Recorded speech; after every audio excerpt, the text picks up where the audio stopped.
My iPhone screen is being recorded. It's time for another What's on My iPhone. Stay tuned.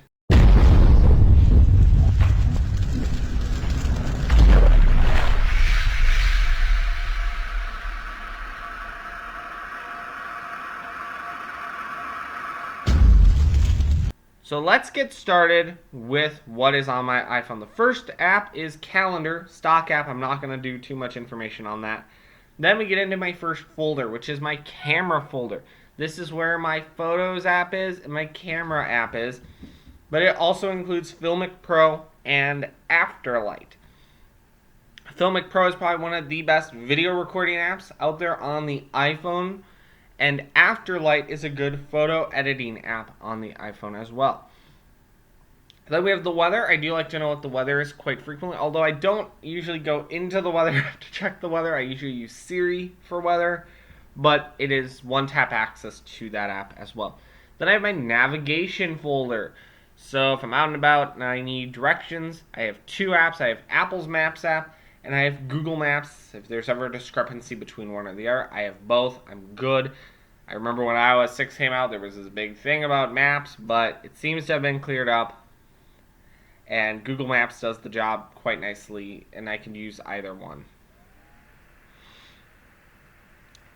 Then we have the App Store. I think everyone knows what that is. Then we have Passbook, which is underutilized, I think. Apple is really trying to utilize that, and the fact that they do have Apple Pay now, and that uses Passbook.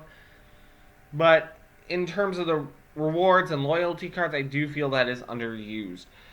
Settings, I'm not going to talk too much about that. Then we have my social folder. Pretty much all of the major social medias are in here. Facebook, Twitter, and Google+.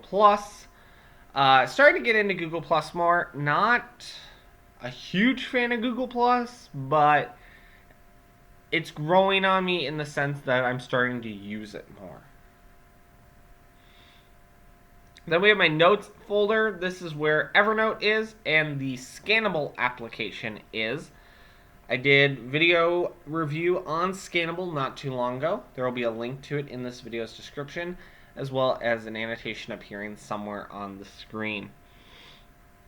Scanner Pro is an app that I use to take a physical document, and when I take a picture of it, it will convert it into a PDF, and it will do some very good OCR. It's probably one of the best scanning apps on the iPhone that I have found. This app has gone on sale. I believe currently it's $2.99. Don't hold me to that. That was the last I checked, and that was a couple weeks ago. But I think currently it's $2.99. It has gone on sale, and it has at sometimes been free. So definitely watch it. If it costs money, definitely grab it. If it's free, even more reason to get it. It is by far, hands down, the best scanning app.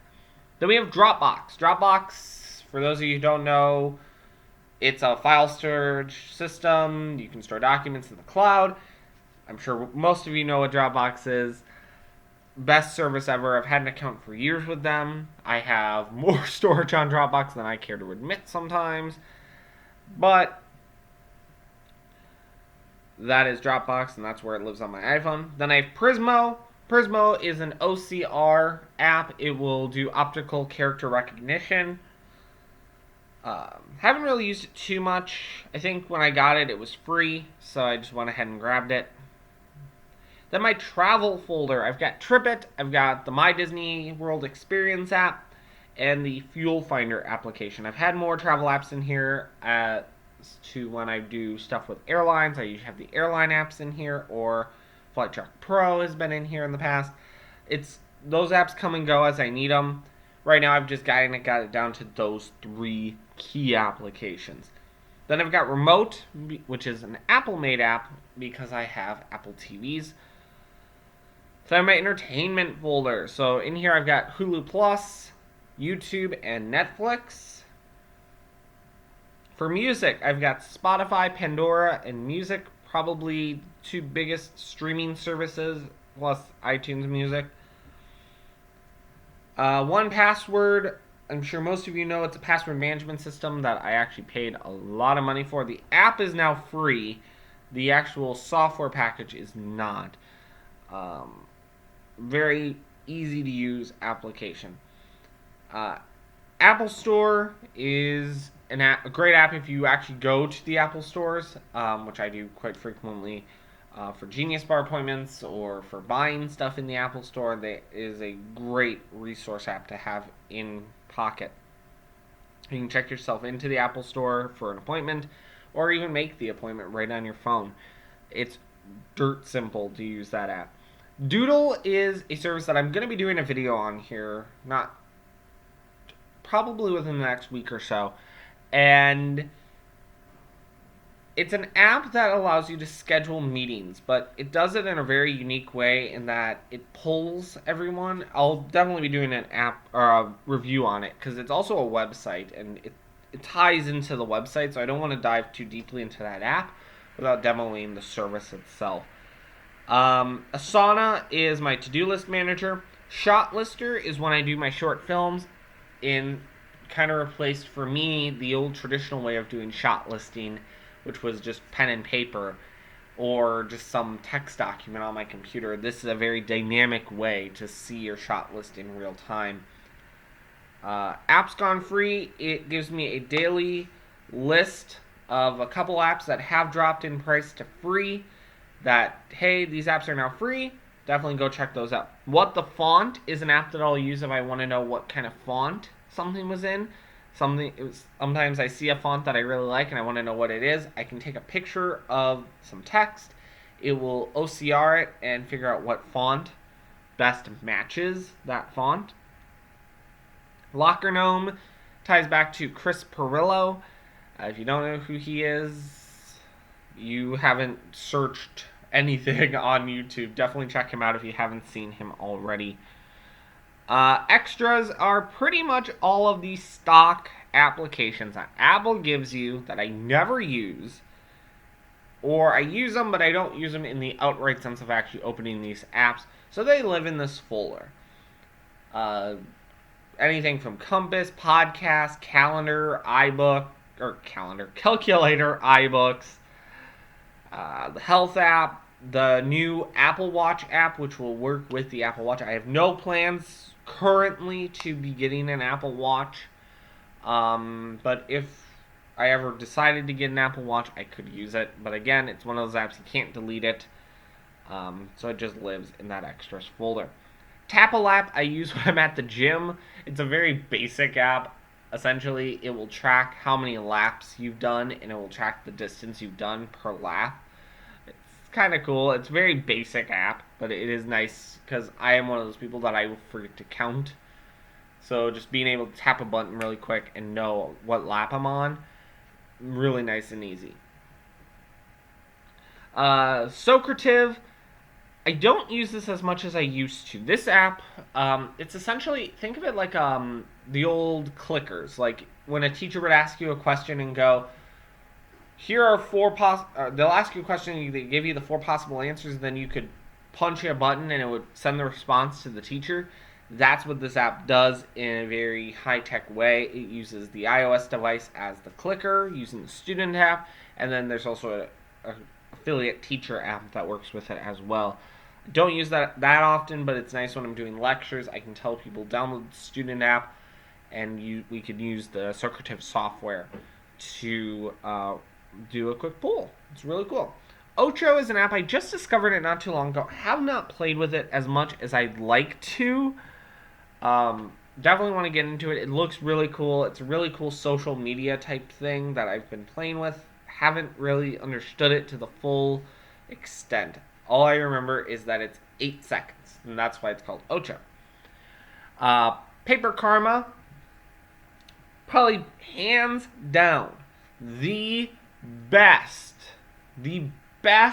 app. If you get junk mail repetitively and you don't want that junk mail anymore, Paper Karma. It is free, best app ever. And it's not for like email junk mail. I'm talking physical junk mail. Something like a magazine. If you get a magazine delivered to your house, you don't want it, you take a picture of it with Paper Karma, they will then send a unsubscribe notification to the publisher of that publication or the piece of junk mail, and they will actually put it in as a request to please stop mailing this individual. It is awesome. I've used it several times, and I have actually effectively been removed from mailing lists because I've used Paper Karma. Speed test I use primarily when I get a new iOS device or I'm doing some network testing. It's not one I use every single day. It's once in a while I'll have to use it, but definitely a really good app for testing network speeds. One of the best, I think, out there. Tile is actually tied to a product, and it's actually a product I actually discovered long before the commercials.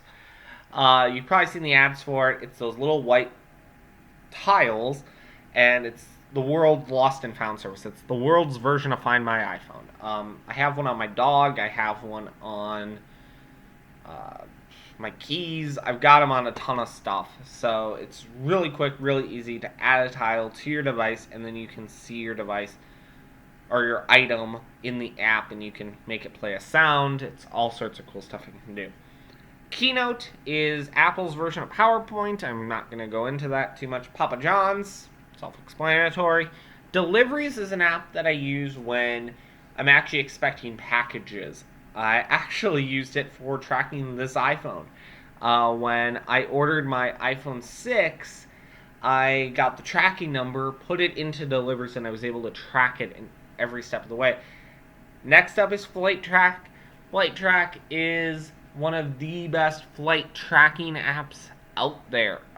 Looking at it, probably should go back in my travel folder. I don't know why it's not in there. I didn't even realize I still had it installed for the most part. But it is probably by far one of the best flight tracking apps out there. And they've done some serious upgrades in version 5. If you had Flight Track Pro, you do have to buy version 5, unfortunately. It's not an automatic update. But it is definitely worthwhile spending the money on getting Flight Track. Heads Up. Heads Up is a game. It was created by Ellen DeGeneres. She plays it on her show all the time. It is really fun if you're bored and you just want something to do. It's kind of like the old game where you stuck a card on your head and you have the other person guess what you are, give you clues, and you try to guess what you are. That's how that game plays. I use it a lot when I'm bored, just want to play a quick little game. That's a really quick go-to game for me. Calendars Plus, I hardly ever use it, but it is an alternative calendar app. Manual is a camera app that allows me finer grain control of the iPhone's camera. So I can actually control the ISO or the f-stop of the camera using that manual application. VSCO Cam, just in our camera application again, testing them out, seeing if I even like them. Hootsuite is a service. It allows you to tie all your social media accounts into one account, and you can do mass posts to all of your social networks. StubHub is an app that allows you to purchase tickets for stuff through the mobile space. Camcard is a business card scanning application. It is very close to Scanner Pro. Camcard is primarily just for business cards, and the fact that once you scan it, it'll actually take the information and put it into your contacts. Yes, I know Evernote can do it, but Evernote, I feel, does not have the integration where I need it. I'd rather the information go into my contacts personally, rather than going to LinkedIn. Yes, I know Evernote does it, and it does it very well, but I started using Camcard a long time before Evernote ever did it, and I've just kind of stuck with Camcard. Remind, it was formerly called Remind 101. It's a text message service. It was actually developed for teachers to be able to text students. I use it for some other stuff. It is a decent app. Test Flight, I believe they've actually just stopped using it not too long ago. It was for if you beta tested apps for developers. You have to use that app to download the updates and all that stuff. But I think they've since stopped using that, and they've migrated to a new service. So I could probably actually delete that now that I'm looking at it. MyPoint is another one of those apps I have not used in ages. It's one of those you could use the essentially has a remote for PowerPoint, which most of the time when I use PowerPoint with my laptop, I have an actual remote clicker with the USB that I have to plug in. So I rarely ever use it because I can't always rely on Wi-Fi. QR reader, just a QR code scanner. Keyring is what I was using before I discovered Passbook. Actually, before Passbook even existed, I started using this. And I think these guys do a much better job with affinity cards and loyalty cards than Passbook does. Passbook, one of its biggest downfalls, and the thing I wish Apple would add, is the ability for us to add our pre-existing cards. Keyring allows us to do that. You just simply scan the barcode with the camera and it will create that barcode again inside the app, and then you can just use your phone. I use that for my gym. I use it with a lot of things. I keep the cards on my keys, so I always have them, but I also keep them in here, and times when I don't want to bring my keys in someplace, I can just use keyring and I'm covered. DirecTV, I'm a DirecTV customer, so they have an app. It allows me to use it as a remote, allows me to schedule recordings, even when I'm not home. Really awesome application from DirecTV. Outlook, I've been playing with it. It's kind of cool on the iPhone. I don't use it that much, though, unfortunately. I still am a stickler for Apple Mail. Apple Mail is perfectly fine for me, so I just continue to use it. Google Authenticator is an application that allows you to have two-step verification in the fact that it will essentially give you a 6-digit code, and I think it's every 15 or 20 seconds the code will expire. So you have to type in the code within the 20 seconds into whatever service you're trying to log into. I really don't use it that much. I use it for like 2 services. SwiftKey is a third-party keyword that you can add. Camera Plus is another camera app that I have installed. Again, if they're not in a folder, it's because I'm still testing them and playing with them, or I just have yet to move them into the folders that they belong to. Trivia Crack, really addictive game that I've been playing on iOS lately. I'm kind of ashamed to admit because I'm not a big gamer, but that game is really addictive. ProCam, again, camera application I'm testing. ClearCam, just haven't moved it into the folder, but I've talked about before. We'll take a series of 6 images, and we'll only keep the clearest image. TLC, there's some TLC shows that I watch, and if I've missed an episode, I can just jump into the app and watch it in the app if I forgot to record it. Menards, I rarely go to Menards, but every once in a while when I do, and I was just there recently, I don't even know what the advantage is. I think you can find the aisle or something. I don't remember what it is, but there was an advantage for having the Menards app. It was free. I downloaded it, and I haven't used it since. 2048 is a game. If you haven't heard of it, there's a bunch of tiles, and they're all in denominations of 2. And the idea is you have to combine the tiles and get it to a point where it's one tile that is just one tile that says 2048, and it is possible. I've yet to do it. I don't play that game that much, but it is a good brainless game for me because you can just swipe the screen and you try and see if you can get to the 2048 tile. Drive is Google Drive. I rarely ever use Google Drive anymore. I pretty much just use it for the forms function. But other than that, that's about all I use it for. Instagram is Instagram.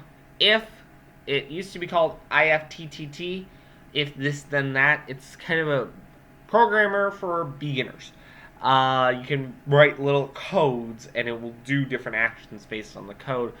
MailChimp, I have a couple MailChimp accounts that I manage, so that's the app I can use to manage them remotely. Swipes, never used it. I haven't had a chance to really play with it and experience the application. Udemy is where I host all of my online courses that I charge for, and that's just a quick way for me to check in on the student engagement, or if I want to take a Udemy course, I can watch the videos or take the course on my phone itself as well. Countdown, it's actually called the WDW Countdown. Basic application, it will actually count down to your next Disney vacation, so I just put date in there just to test it out. So based on the date I put in there, it's 325 days away.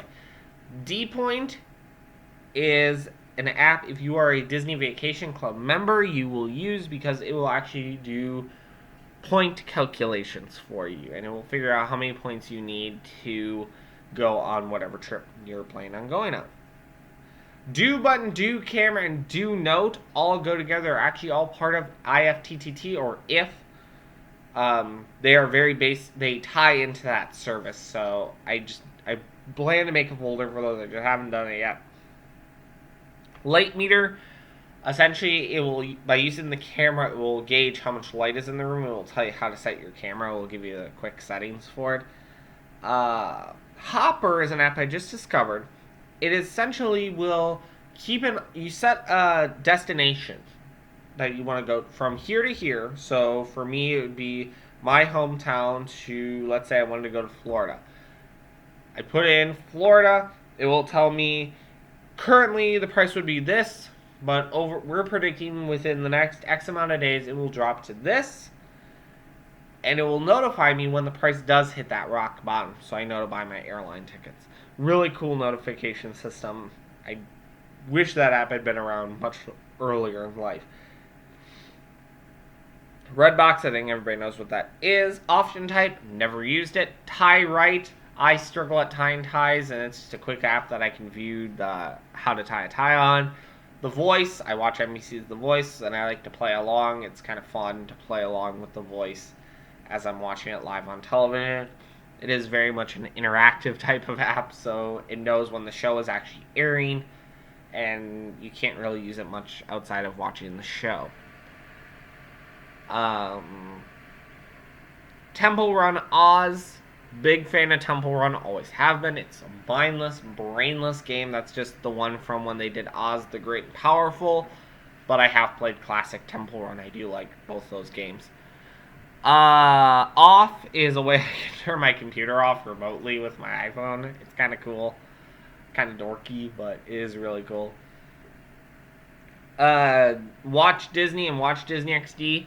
Big news that just came out is they did open up the ability to use those apps if you have DirecTV. For the longest time, those apps only worked on like the major cable providers. They just got a contract with DirecTV, so I'm now actually able to use those apps. I'm really excited about it. PicStitch is a fun app if you take a lot of pictures at one event and you want to stitch them all together and post them on Facebook. I use that all the time for that. Hangouts is Google Plus Hangouts. DVC member, that's not actually an app, that is a website. I just bookmarked it onto my home screen. Geekbench is where I can use it to run specs. I can see the benchmarks for the phone. I really don't use it outside of getting the phone. TeamViewer I use to be able to remote in and control my computer remotely. Snapchat, I get it, but I don't get it. Explain Everything, I plan to do a video on very soon. And last but certainly not least, I just did a video on Fiverr. Fiverr is an outsourcing service where you can essentially spend as little as $5 and have some professional quality work done for you. The video that you saw at the beginning of this video, I actually bought on Fiverr, and the video that will run at the end will also be from Fiverr as well. Links again in the video description. And then last but certainly not least, down in the dock, I have phone, messages, mail, and Safari. And you've probably all seen them before because they are stock applications. Yay! And that is what is on my iPhone. So, a couple things I want to mention before I close out the video. Number one, if you have not done so already, become a patron today and help support future videos like this one. I can't do this without your guys' support, and it really, every dollar counts, guys, and I do appreciate everyone's support in supporting this channel. Second thing is I have not one, not two, but 3 Udemy courses that you are more than welcome to check out. The first one is Getting Started with Evernote. Getting Started with Evernote is a very cool, it's essentially a brain dump of everything I know about Evernote. If you are into Evernote and you're not sure what the best methods are and ways to use Evernote, definitely check out that course. It's over 3 hours long. So I think it speaks to how much I know about Evernote. The second video is called Dropbox Made Easy. Dropbox Made Easy, it talks about Dropbox. It's very basic and a quick overview of Dropbox. It's about half hour long, if I remember correctly. And then the last one is growing your YouTube channel, which I talk about the best practices on YouTube and what are the best ways to actually grow your channel and gain more subscribers and gain more likes and all that fun stuff. And that, again, is also about 3 hours in length. So, until next time, I'm out of here. Peace!